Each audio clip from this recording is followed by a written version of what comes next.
আসসালামু আলাইকুম দর্শক, যে যেখান থেকে আমাদের এই ভিডিওটি দেখছেন আপনাদের সবাইকেই হাবিবুর রহমান মৎস্য প্রকল্পের পক্ষ থেকে শুভেচ্ছা এবং অভিনন্দন জানাচ্ছি। দর্শক, কথা বলছি আমি মোহাম্মদ মাহমুদ রাজীব এবং আমাদের মাছ চাষের যে প্রকল্প এইটার স্থান হচ্ছে ফরিদপুর জেলার ভাঙ্গা থানায়। দর্শক, আজকের ভিডিওতে আমরা খুবই গুরুত্বপূর্ণ একটা বিষয় নিয়ে আলোচনা করব। আমাদের আজকের ভিডিওর আলোচনার মূল বিষয় হচ্ছে উকুননাশক। দর্শক, এই উকুননাশক মাছ চাষে একটা খুবই গুরুত্বপূর্ণ ঔষধ বলে আমি মনে করি। ঠিকঠাক মতো উকুননাশক ব্যবহার না করলে আমাদের চাষিদের অজান্তে আসলে আমাদের প্রোডাকশন যে কী পরিমাণ কম আসে সেটা আমরা নিজেরাও জানি না, এবং আমাদের মাছের যে শুধুমাত্র উকুনের দ্বারা কত ধরনের ফাঙ্গাল ইনফেকশন, ফুলকা পচা রোগ সহ আরও নানাবিধ রোগ হতে পারে সেটা আমরা অনেকে জানি। যারা জানি তারা উকুননাশকটা করি, অনেকে জানি না এই জন্য উকুননাশকটা করি না। অনেকে আবার জানিও না, বুঝিও না, শুধু শুধু উকুননাশক ব্যবহার করি। তো আমি মনে করি এই টুকিটাকি বিষয়গুলো জেনে বুঝে যদি আমরা মাছ চাষ করতে পারি তাহলেই কেবলমাত্র আমরা ভালো ফলাফল পাবো, এবং এই কাজটা করেও আসলে আমাদের শান্তি লাগবে। ধরুন একটা কাজ আমি করলাম, কেন করলাম সেটা যদি জেনে বুঝে করি তাহলে ওই কাজটাও কিন্তু সুন্দর হয়। যাই হোক, যে বিষয়ে আলোচনা করছিলাম, উকুননাশকটা অনেক চাষি ভাইরাই আছেন যে সকালবেলা ব্যবহার করেন, আবার অনেক চাষি ভাইরা আছেন বিকেলবেলা ব্যবহার করেন। তো এই সকালবেলা এবং বিকালবেলা ব্যবহারের ক্ষেত্রে নানান ধরনের তর্ক বিতর্ক আছে। আমি অনেক ক্ষেত্রে এমনটাও দেখেছি, ধরুন একটা কোম্পানির উকুননাশক আমি ব্যবহার করব, সেই কোম্পানির ডাক্তারের কাছে যখন ফোন কল করি তখন তিনি বলেন যে ভাই বিকেলবেলা উকুননাশকটা দিয়ে দিবেন, তাহলে উকুনটা ঠিকঠাক নিধন হবে, উকুনটা মারা যাবে বেশি। এইটা একটা বিষয় গেল। আর আরেকটা বিষয় হচ্ছে উকুননাশক করার পরে মাছ প্রচুর ছোটাছুটি করে এবং লেজ বাড়ি মারে। আমি মোবাইল ফোন দিয়ে ভিডিও করতেছি, আমি জানি না যে আপনারা কতটুকু বুঝতে পারতেছেন, কারণ এই পুকুরের মাছগুলাও অনেক ছোট।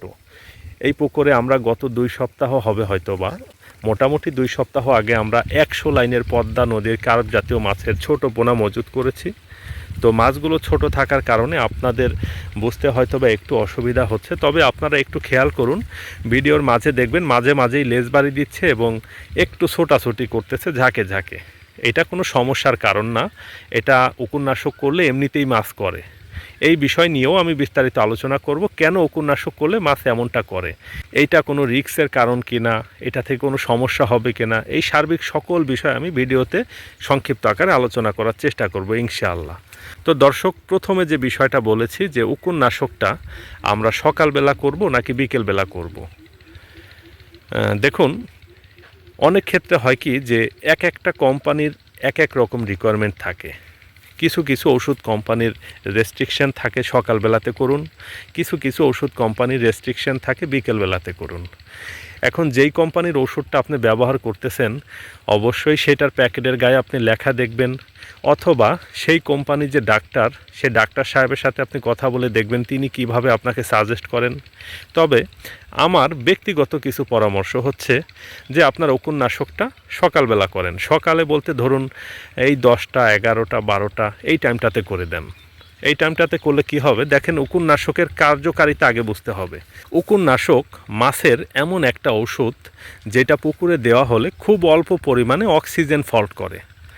এমন পরিমাণে অক্সিজেনটা ফল্ট করে সেটাতে মাছের খুব একটা সমস্যা হয় না, তবে উকুনগুলো মারা যায়। দেখুন, এই জন্যই দেখবেন যে উকুননাশক দেওয়া হলে অনেক ক্ষেত্রে মাছ ভেসে যায়, অনেক ক্ষেত্রে দেখবেন যে মাছ প্রচুর লেজ বাড়ি দিচ্ছে, যেটা এখন করতেছে, কারণ এখন অক্সিজেন ফল করতেছে, এই জন্য মাছ এরকম লেজ বাড়ি দিচ্ছে এবং ছোটাছুটি করতেছে। তো দর্শক, আমরা প্রথমে যখন উকুননাশকটা পুকুরে দেই আমরা কিভাবে দেই, আমরা নৌকা দিয়ে সুন্দরভাবে স্প্রে করে সারা পুকুরে ছিটিয়ে দেই। সুতরাং এটা কিন্তু উপরের স্তরে দেওয়া হলো, এটা আস্তে আস্তে করে এটা তলদেশে চলে যাবে। এটা একেবারে তলদেশে যাওয়া অবধি মোটামুটি কাজ করতে কিছুটা সময় নেবে। তো তলদেশে যখন পৌঁছে যায় তখন কিন্তু পুকুরে অক্সিজেন ফল্ট করে। তো অক্সিজেন ফল্ট করার পরে কি হয় দর্শক, উকুনগুলো মারা যায়।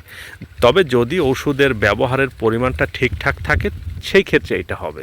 আপনি যদি পরিমাণে অনেক কম করে ফেলুন সেই ক্ষেত্রে হয়তো কার্যক্ষমতা ঠিকঠাক থাকবে না, এবং আপনি যদি পরিমাণে অনেক বেশি করে ফেলেন সেই ক্ষেত্রে হয়তো বা কোনো সমস্যা হলেও হতে পারে। হবে না এটা বলা যাবে না, যেহেতু এটা প্রাণী সম্পদ আর যেটা আমরা দিচ্ছি এটা কেমিক্যাল, অবশ্যই সমস্যা হতে পারে। এই জন্য খুব বুঝে শুনে আমাদের ব্যবহার করতে হবে।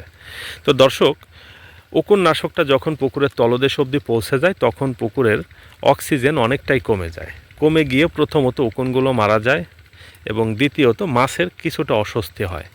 দেখুন, উকুনটা যখন মাছের গায়ে লেগে থাকে তখন তো সে ছোটাছুটি করে, পাশাপাশি দেখবেন যে লেজ বাড়ি দেয়। সে যখন স্বাভাবিক লেজ বাড়ি দেয় তখন যেরকম সাউন্ড হয়, কিন্তু তার উকুন হলে যে লেজ বাড়িটা দেয় সেই সাউন্ডটা অন্যরকম। অনেক জোরে একটা লেজ দিয়ে পানির উপর চট করে একটা বাড়ি দেয়, অর্থাৎ সে চাষি ভাইদেরকে সিগন্যাল পাঠায় যে তার উকুনের সমস্যা হচ্ছে। ঠিক ওই সময়গুলোতেই আমাদের উকুননাশকের ডোজ করা উচিত। তবে দর্শক, উকুনটা যখন মাছের গায়ে লেগে থাকে সেটা একটা আলাদা হিসাব, আর উকুননাশক করার পরে উকুনটা যখন মাছের গা থেকে পড়ে যায় তখন যেই জায়গাটাতে উকুনটা লেগে থাকে ওইখান থেকে পড়ে গেলে ওইখানে হয়তো বা তার একটু জ্বালা পোড়া হয়, এই জন্য সে ছোটাছুটি করে। অথবা যখন ওইখান থেকে পড়ে যায় তখন কি হয় যে তার ওই জায়গাটাতে একটু সুরসুরি অনুভব হয়, এই জন্য হয়তো বা সে ফুটি দেয়, বা যেটাকে আমরা বলি যে লেজ বাড়ি দেয়। তো দর্শক, পুকুরে উকুননাশক করার পরে যদি দেখেন যে এরকম ছোটাছুটি করতেছে বা লেজ বাড়ি দিচ্ছে, এটা নিয়ে ভয় পাওয়ার কোনো কারণ নাই, এটা নিয়ে একদমই টেনশন করবেন না। এটা খুবই স্বাভাবিক একটা বিষয়, এটা করবেই। দেখুন, এই জন্যই বেসিক্যালি আমরা উকুননাশকটা সকালবেলা দেওয়ার পরামর্শ দিই। আমি বিশেষ করে কখনোই উকুননাশক বিকেলবেলা দেই না, দেওয়াটাও পছন্দ করি না। কেন করি না? দেখুন, পুকুর এমন একটা জায়গা, মাছ চাষ এমন একটা কাজ, এইখানে কম বেশি সমস্যা থাকলেও থাকতে পারে, থাকবেই, এইটাই স্বাভাবিক। ধরুন পুকুরে অ্যামোনিয়ার মাত্রা, এটা কি একেবারেই ঠিকঠাক সবসময় রাখা সম্ভব? অনেক কঠিন। পিএইচটা কি সবসময় 100% সঠিক রাখা সম্ভব? যে কোনো সময় চেঞ্জ হয়ে যেতে পারে। এখন ধরুন ইনকেস আমি আজকে বিকেলবেলা আমার পুকুরে উকুননাশক করে দিলাম, আর সন্ধ্যার দিকে দেখলাম যে সব মাছ উপরে ভেসে চলে আসছে। আবহাওয়া হঠাৎ করে একটু খারাপ হয়ে গেল, ধরুন একটু মেঘলা আবহাওয়া হয়ে সব মাছ ভেসে গিয়েছে।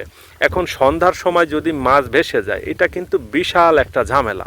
কেমন ঝামেলা হবে দেখুন, সন্ধ্যার সময় মাছ ভেসে গেলে সারা রাত্রি মাছগুলোকে পাহারা দেন। পাশাপাশি যদি আবহাওয়া খুব বেশি খারাপ হয়ে যায় এবং এমনটা যদি হয় যে পুকুরের পিএইচের একটা ব্যাপক তারতম্য ঘটে যায়, তখন তো ভাই সারা রাতই মাছ ভেসে থাকতে পারে। থাকবেই যে এরকমটাও বলতেছি না, হয়তোবা থাকতেও পারে, নাও থাকতে পারে, হটএভার।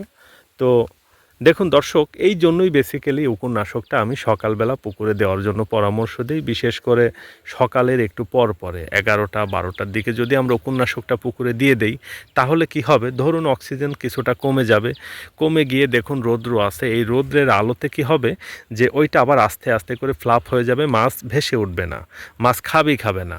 দেখুন, যারা উকুননাশক ব্যবহার করেন আপনারা হয়তো বিষয়টা জানেন, অনেকে আবার জানেন না যে উকুননাশক যখন আমরা পুকুরে দেই মোটামুটি 3 থেকে 4 ঘন্টার একটা সময় পুকুরে অক্সিজেন একেবারেই কমে যায়।